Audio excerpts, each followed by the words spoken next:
नमस्कार, वंदे मातरम। मैं हूँ श्यामगिरी। आप देख रहे हैं हमारा चैनल मुद्दा भारत का। मुद्दा भारत का यानी मुद्दा आपका। मुद्दा देश की राजनीति का।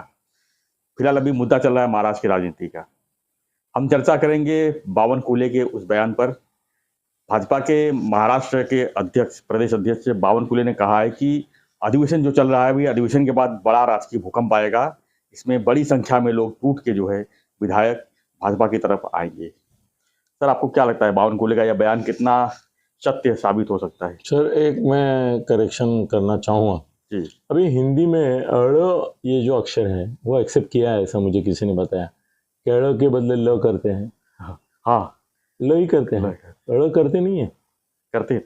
हाँ, दोनों करते हैं ना। जिसके मुंह से जो निकल जाए। सर ये बावन कुले जो है ना, उसमें जो है वो कुले ही बोलते हैं हिंदी में। नहीं, बावन कुले नहीं बोलना चाहिए। मराठी में सर कुले का शब्द धूंगन होता है, तो वो गलत मैसेज जाता है। जिसको बावन कुल्ले है ऐसा बावन कुल्ले हो जाएगा, वो ऐसा मत करो। बावन कुड़े जी, ऐसा उनका नाम है, तो वही रखो। और कुड़े में लो के बदले लो आ गया तो सर कुल, मतलब कुल नाम बोलते हैं ना हम जिसको। एक कुल, कौन से कुल से है वो? आप रघुकुल से हो या यादव कुल से ऐसे हो? सर बहुत से चीजें हैं जो कि अगर उसको अलग अलग किया जाए तो बहुत से अर्थ का अनर्थ भी नहीं, निकलता है। मैं बावन कुड़े के बारे में थोड़ा आदर रखता हूँ जी। तो वो कुले बोले तो मेरे को नहीं अच्छा लगता है उनको। बावन कुले, अरे वो भी, और ऐसा रावण दशानंद था ये, अभी बावन कुले कैसे कहाँ एडजस्ट होंगे? तो उसके बदले आप भी बावन कुड़े बोलो। कुड़े बोलेंगे। ये मेरी आपको ताकीद है। जी बिल्कुल,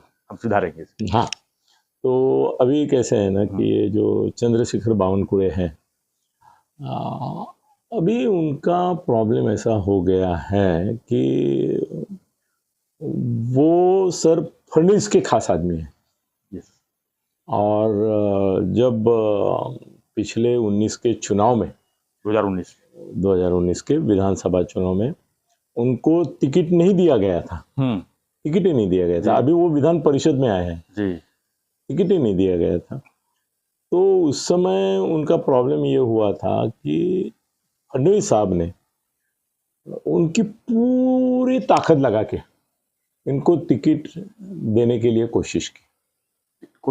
हाँ सर, फडणवीस का खास आदमी यहाँ बैठा है फडणवीस के। वो कैसा है वो छोड़ो, फडणवीस के हाथ में था टिकट, सर क्यों नहीं दिए? हाँ, ये आपने सही सवाल पूछा जिसका जवाब मैं देना चाहता था। वही सवाल पे आ गए। सर, ऐसा हो गया कि ये मेरी विश्वसनीय माहिती है कि अमित शाह ने बोला कि किसी को भी मैं ये टिकट दे सकता हूं, आप बोलो किसको देना है अल्टरनेटिव। इसकी मिसेस को भी चाहिए तो दे दूंगा, मगर चंद्रशेखर बावनकुळे को मैं टिकट नहीं दूंगा। ऐसा कौन बोले? अमित शाह बोले। अभी क्यों बोले? सर, आप मेरे को ना आज गलत चीजों की ओर सही रास्ते से लेके जा रहे हैं। क्योंकि ऐसा हुआ कि अमित शाह के एक मित्र महाराष्ट्र में आए हुए थे।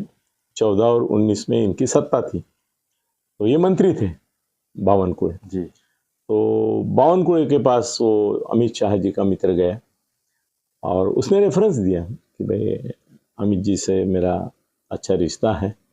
और कैसे अमित शाह थोड़े बोलते हैं हर एक चीज़ में, उनका भी मैसेज आता है ना, ऐसा आकाशवाणी होती है ऊपर से, वैसा मैसेज भी मिला था बावनकुळे को कि भाई परिवार सदस्य है, इनका जो भी काम रहेगा आप उनको मदद करो।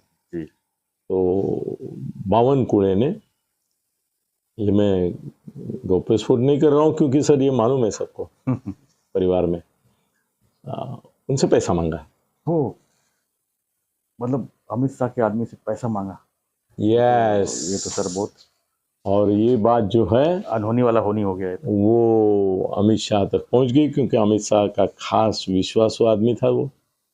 उसने जाके बोला कि वो बोले काम तो करूंगा मगर मुझे इतना इतना पैसा लगेगा इसका। अमित शाह वो चिंगारी नहीं है जी, वो मशाल नहीं है, वो ज्वालामुखी है जी, वो फट गया बोले मेरे आदमी से ये अगर पैसा मांग रहा है तो दुनिया से क्या करता होगा?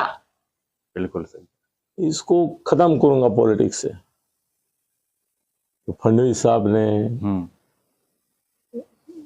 नहीं, हाँ दाढ़ी है उनको, दाढ़ी को हाथ लगाया, हाथ पांव उनके छुए, बहुत मस्का लगाया कि भाई वो जो हुआ सो जाने दो, उसमें मिसअंडरस्टैंडिंग हो गया था, तो कैसा भी करके इनको टिकट देना है। और उन्होंने आखिर ये भी बोल दिया कि बावनकुळे एक ऐसा पॉलिटिशियन है कि अगर उसको टिकट नहीं दिया तो कम से कम 12 बीजेपी के एमएलए को गिरा के दिखा के रिवेंज के तौर पे, अरे बाप, सूट लेगा वो। तो अमित शाह जी ने बोला कि जो आदमी उसको टिकट नहीं मिलने के कारण 12 आदमियों को भाजपा के गिराने की ताकत रखता है और मस्ती करता है और धमकी देता है और तुमको दबाव लाता है कि भाई 12 गिरा दूंगा मैं, तो बिल्कुल ही नहीं देगा। वो अमित शाह गिरा के दिखाए और उन्होंने गिरा के दिखाए। सर विदर्भ में 12 आदमी बीजेपी के जो गिरे वो सिर्फ बावनकुळे की वजह से गिरे। सर ये बहुत तो भाजपा को समझना चाहिए, 2024 के लिए तो सबको बिल्कुल समझना चाहिए। 12 गिरे सर, 12 सीटें, 12 सर, वो 12 यहाँ आ जाते तो 7, 12, 19 हो जाते थे, बाकी मिलके सर 30-35 तक पहुंच जाते थे। इनको किसी की जरूरत नहीं होती, अपक्ष विपक्ष कलेक्ट करके इनकी सरकार आ जाती थी। अपक्ष काफी थे इस बार, 10-12 तो थे ही। तो बावनकुळे ने अपना रिवेंज ले लिया। मगर सर ये जिसका दिल बड़ा होता है ना, वो बड़ा ही होता है जी। फडणवीस ने इसके बावजूद उनको माफ कर दिया और फिर से उनको विधान परिषद में ले आए। इतना ही नहीं, जब चंद्रकांत पाटिल का पागलपन हद से बाहर हो गया और फडणवीस को लगने लगा कि ये तो डूबेंगे, साथ में पार्टी को भी ले डूबेंगे अभी इनके बोलने से और करतूतों से, जिसमें से एक करतूत का भांडा मैंने फोड़ा था। तो उन्होंने सोचा अभी इनका टाइम भी खत्म हो रहा है तो अपना आदमी करे। सो उनके पास 2 पर्याय थे और एक थे, उनको भी कर सकते थे वो, मगर उन्होंने फडणवीस अपने इसमें बावनकुळे में 3 क्वालिटी देखा फडणवीस ने। सर वो फडणवीस भी ना पहुंचे हुए हैं।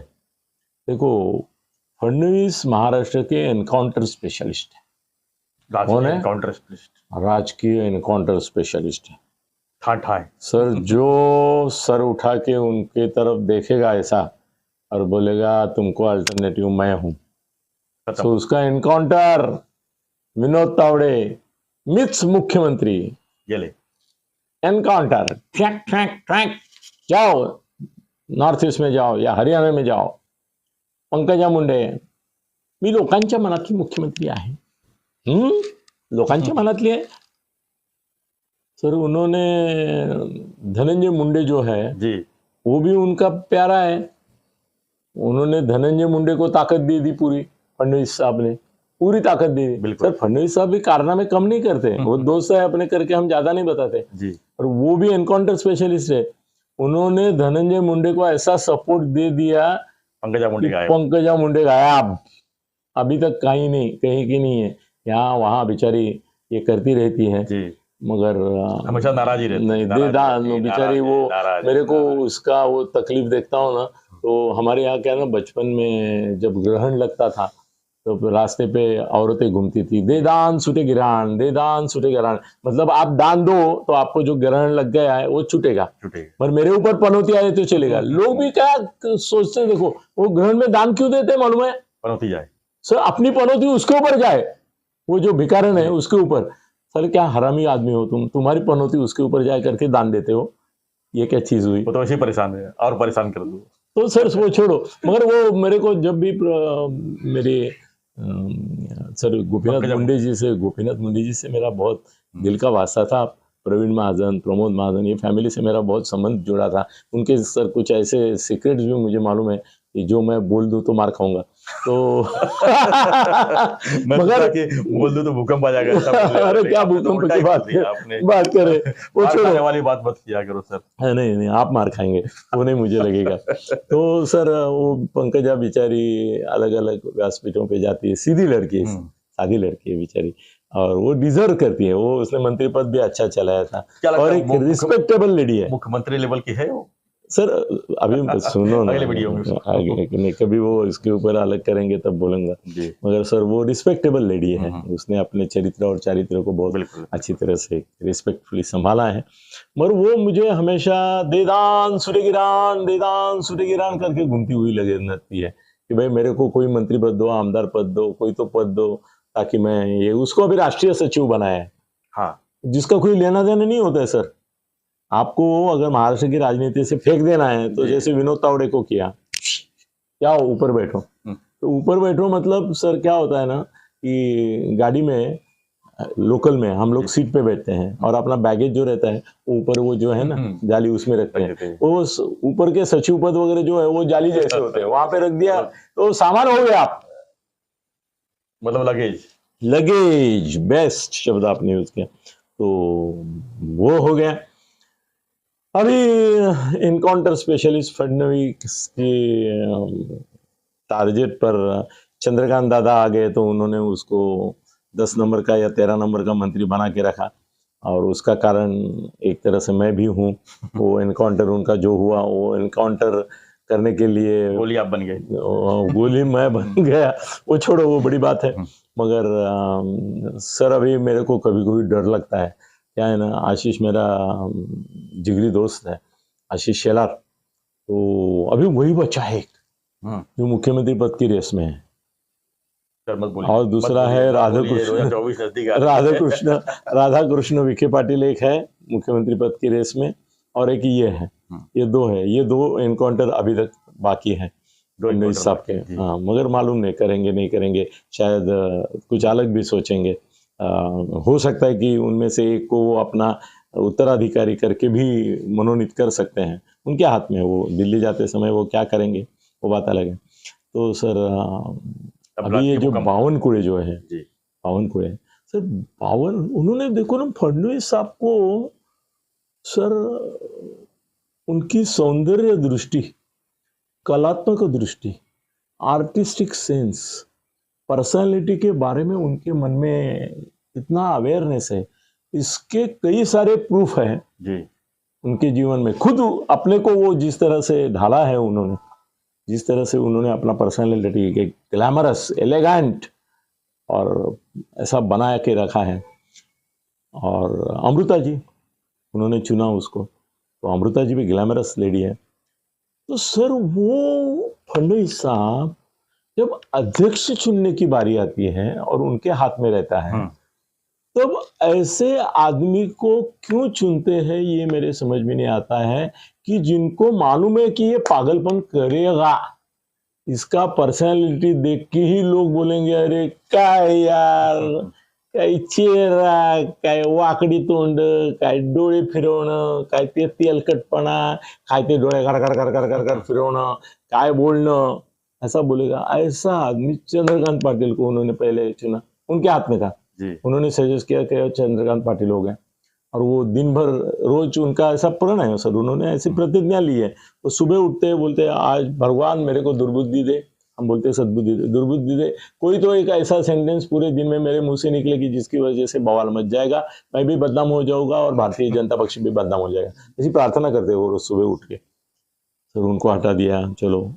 इस कारण हटा दिया, 13 नंबर पे डाला, छोड़ो। बावनकुळे को लेके आए, ठीक है तुम्हारे हृदय में है ना, तो हृदय में ही रखो ना जी। भाई पार्टी की इमेज है, तो पार्टी का अध्यक्ष कैसा होना चाहिए? अरे वहां पे शेर बैठा है, पंतप्रधान मोदी, देखा उसको तो रोमांच खड़े हो जाते हैं।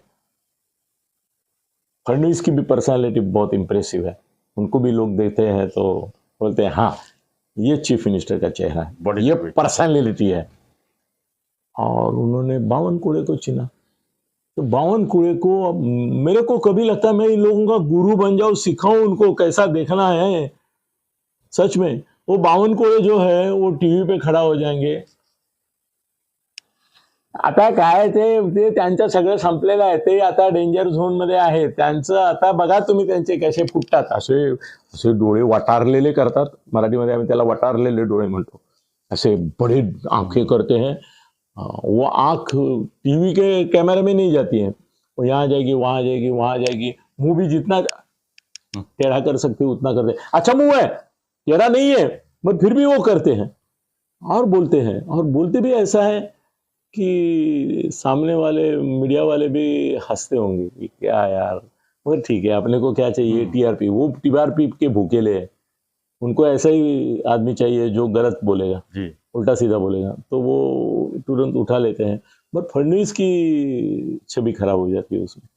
फडणवीस बीजेपी को कहाँ लेके जाना चाहते हैं, एक ग्लैमरस पार्टी, ग्लोरियस पार्टी, एक स्ट्रांग स्ट्रेंथ ऐसी पार्टी। ये अध्यक्ष जो है ना, वो उनकी इज्जत ही उतार देता है, रोज कुछ नहीं बोलते। अभी उन्होंने बोला कि भूकंप आएगा, राजकीय भूकंप आएगा, तो मैं गारंटी देता हूँ, फडणवीस अगर बोलते हैं कि भूकंप आएगा तो आएगा, तो आएगा।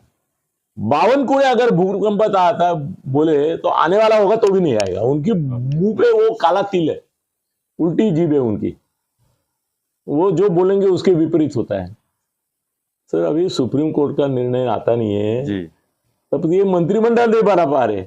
हाँ, इनके लोग इनके ऊपर भरोसा नहीं रख रहे, तो बाहर के लोग भरोसा रख के कहां से आएंगे? कहां से आएंगे? फिर चुनाव आयोग का निर्णय आ गया, कोई एक तो आदमी आया भाई, 40 लेके आए, 41 हुआ क्या? नहीं हुआ। शिंदे का 6 महीना हो गए, 8 महीना 10 महीना, एक आदमी आया नहीं। इसका मतलब सैचुरेशन पॉइंट में पड़े हो तुम, फ्रीज हो गए हो। भाजपा में भी फालतू कार्यकर्ता है, मगर ऐसा कोई तगड़ा आएगा? नहीं आया। क्यों नहीं आया? तो अभी क्यों आएगा?